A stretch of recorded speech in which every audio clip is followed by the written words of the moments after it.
Okay, then the first thing you need to do is actually to exchange the order of integration. After you substitute this in here, you can substitute this in here now. Substitute this into the above.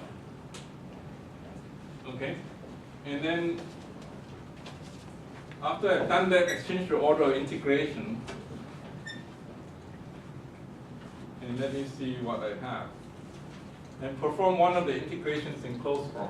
So if I do that, then I will have this relationship that this is 1 over 2 pi squared.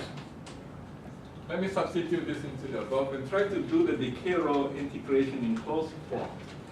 And what I have left over is just the d alpha integration and the d c integration.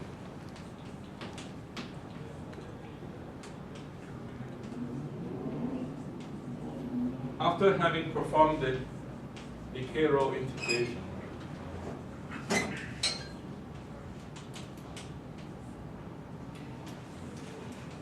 And let me point you to the fact on how I get to this point.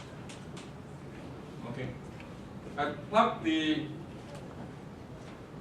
expansion into the above thing and then do the decay rho integration first after exchanging the order of integration. I will get to this formula. But let me explain to you why I get there and how I get there.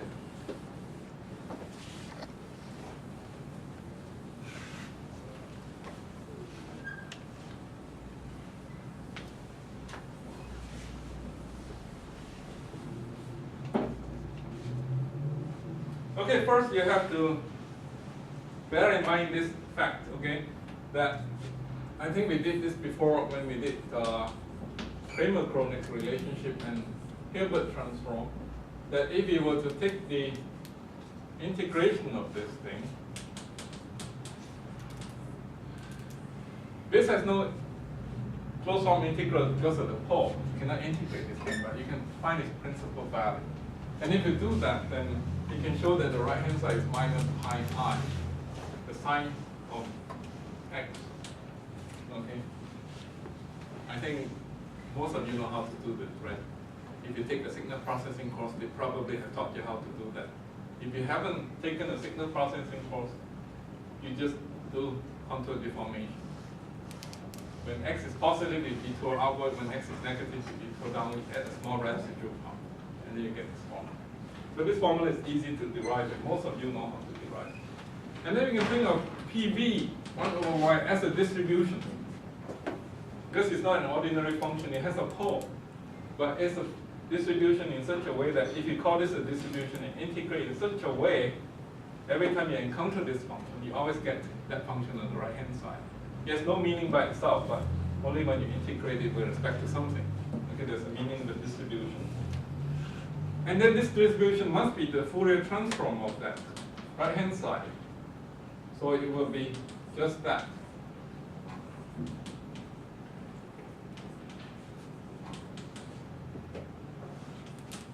If I Fourier transform the above equation, I get that. Everybody agrees? Okay? But now if I differentiate this distribution with respect to y, just so you can differentiate the delta function can be differentiated, even though it is a distribution. I can differentiate its Fourier transform. Okay, then if I differentiate its Fourier transform with respect to y, I get ix, the ix and this x cancel, I get this.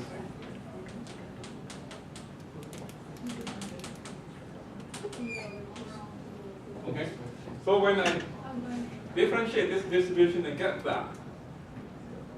Okay, I can think of this thing as a Fourier transform of this thing. So if I look here, I know the Fourier transform of this thing. Okay, when I plug this into the above and change the order of integration, I do the decay rho integration first. Okay, and then I know when I lump this together with this has a closed form Fourier transform. It Fourier transform to something like that. Okay, so since they are product in the other space, when you take back to the other space, it becomes a convolution. So essentially, with the application of this formula in some Fourier property, you can go from here to here quite easily. Okay. So now you can relate this object function that you're after to the projection directly. And then you can write down the other half, which is that the projection can be written as in a nice form as dx dy, a direct data function with the c hat dot rho minus the c s of x and y. This is a neat way to take a projection written in a mathematical form. You use the shifting property of the data function. If you integrate this, you get back exactly the formula that I have erased. Okay, just integrating along a slice. This is what it means. The shifting property of the data function will make you integrate along a slice of this only. So this is called the radon transform. You plug S rho P here, you get this, and then you plug this back here, you get that. You can write this in cylindrical coordinate system as well. And in cylindrical coordinate system, it will be phi 0 to 2 pi d rho, rho d rho, and then delta rho sine phi minus alpha. If you take these two angles together, and then you have the C, and then you have S rho phi. So this is called the radon transform pair. Okay, this one and this one is called the radon transform pair in 2D. Then you can use that to construct images in MRI and also in X-ray tomography. And somewhat ultrasound. Ultrasound is done slightly different. Okay, they just use some very simple stacking techniques, time delay measurement, and so on. Okay, any questions so far?